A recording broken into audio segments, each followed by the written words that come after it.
back on the road again. Okay, taking off from Woody Gap. That's a pretty overlook.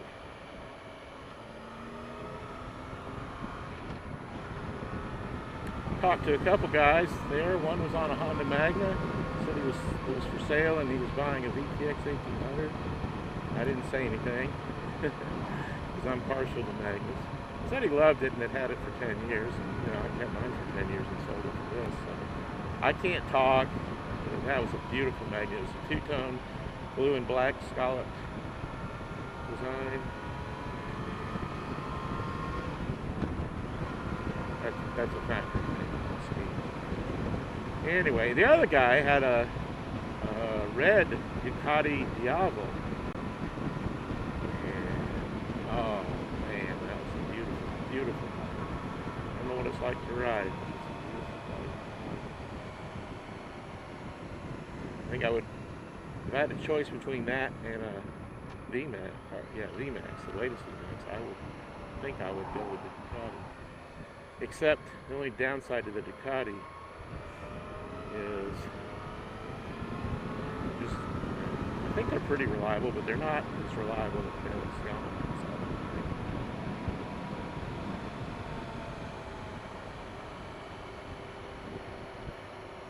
And there's not as many options for service, places to get service.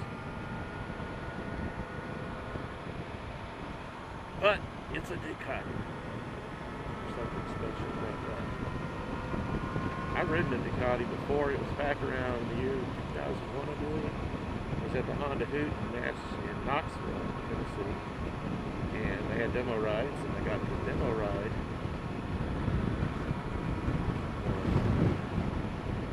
And I liked it a lot.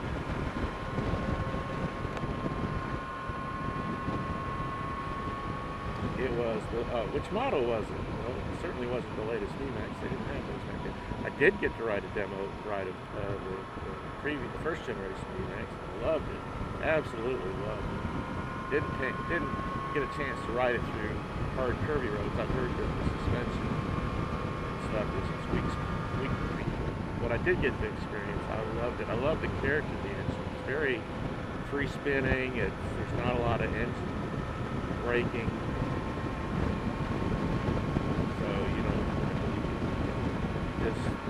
Just real smooth throttle response. But the Ducati I test rode was the ST2, the Sport Touring 2-valve per cylinder, air cooled. And that bike, I don't know if they had done any suspension adjustments, fine tuning before the Honda Hoot, but the handling was just sublime. Absolutely. You could feel everything that was going on with the front tire. And it's just so odd when I hear about the problems that the Ducatis and MotoGP have with front end feel. I know it's a completely different animal than what I rode, but I always thought that Ducatis were known for their handling. That company just had if they knew anything, it was how to fine-tune handling. So when I heard that the MotoGP bikes were having a terrible time with front end feel, I just had to scratch my head and think, what happened? Did they lose the plot? Anyway, I hope they get it sorted out, because it'd be nice to have something other than Honda and Yamaha fighting for the lead in MotoGP. I wish Suzuki and Kawasaki would get back into it. I think Suzuki is going to be back into it in 2014 from what I've heard, but I've heard nothing to indicate that Kawasaki's thinking about coming back, which is a real shame. I like Kawasaki's. I've only had one. I had a ZX6E 2000 model. Even though it wasn't their latest and greatest version of the 600cc motor, it was still, that was a fun motor. That's a real fun motor.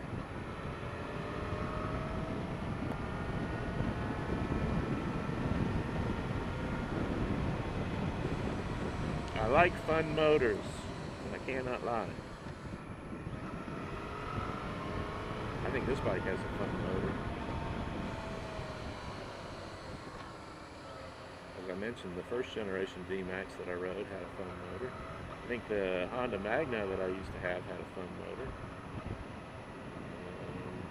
VFRs have fun motors. Even though I only got to take a very short and limited demo ride on an R1, that has a fun motor. It's so fun that probably unless you're on a track, you really can't see just how fun it is.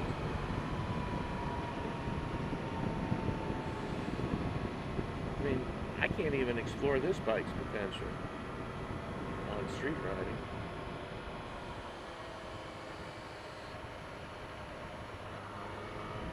Plus, my riding skills are not the greatest in the world.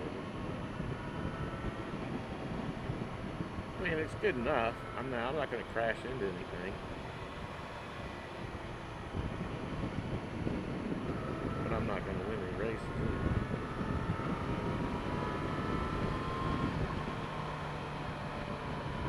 I mean, I know how to ride these roads. You know, I'm not scared of these roads. I mean, I have a healthy respect for them, but I'm not scared of them. A lot of people, probably most motorcyclists, when they get on a road like this, they're scared. And that's all right. You know, fear is survival. It's a survival instinct. It's good to survive. It takes a lot of practice, and I've been fortunate enough to have ridden these roads a lot.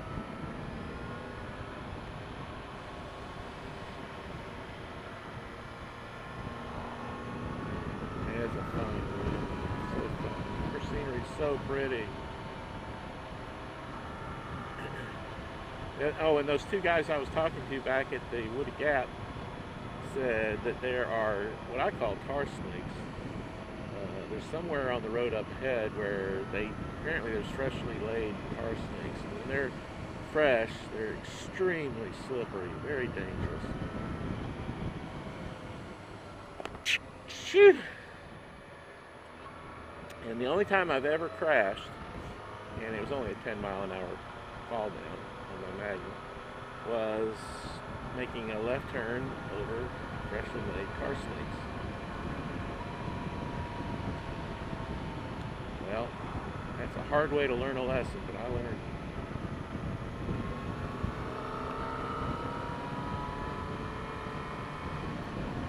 When they're new, those things are slippery as ice.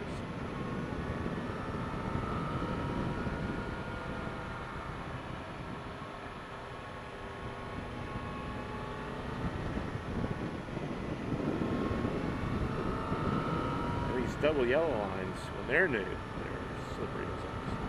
These lines I can tell are quite old. So they've been roughed up and worn down.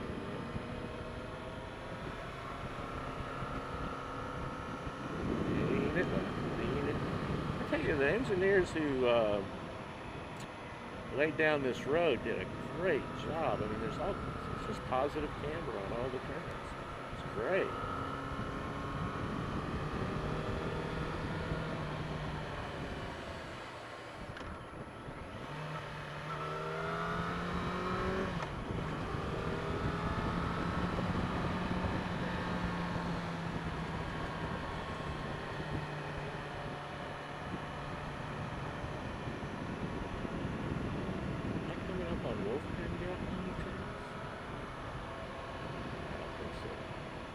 Familiar though, and I've been up and down this road several times, but out of all the roads I ride up in North Georgia, this is one that I don't go on that much.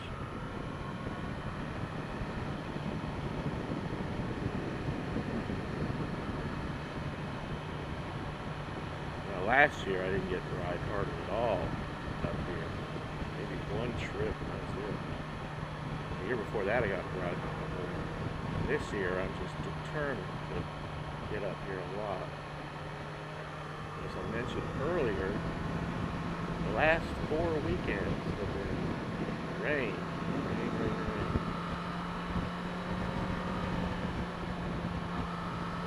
had cabin fever bad.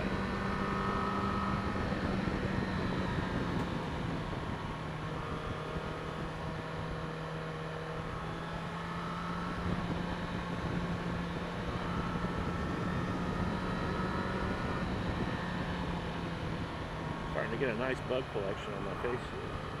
Ooh, that's a nice view.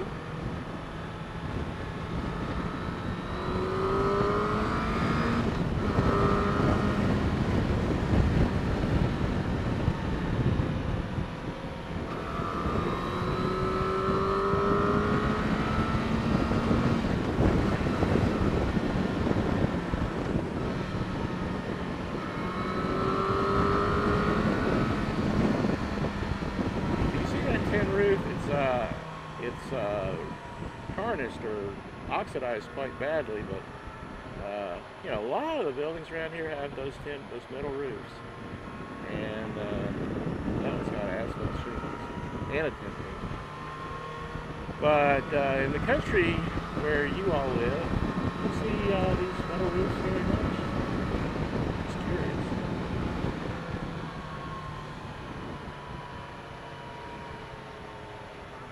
I mean, I've grown up seeing them all my life whenever I get outside of the metropolitan area. But I don't know if that's just something that's nationwide out in the rural areas or not. Hot food and barbecue, guys.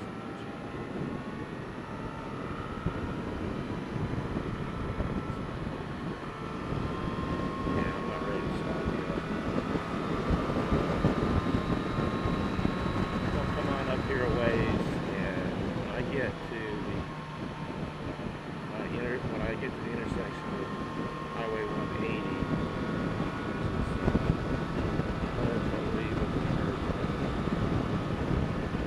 I'm gonna get off on that, and probably not sure where I'm gonna go after that. I might go down to Helen.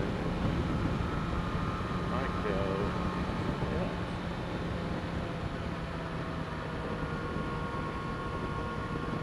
I'm just letting it in. I might go by mountain crossings where the Appalachian Trail crosses 129 near Blood Mountain. My battery will hold out. That'd be pretty cool. Get some footage of that.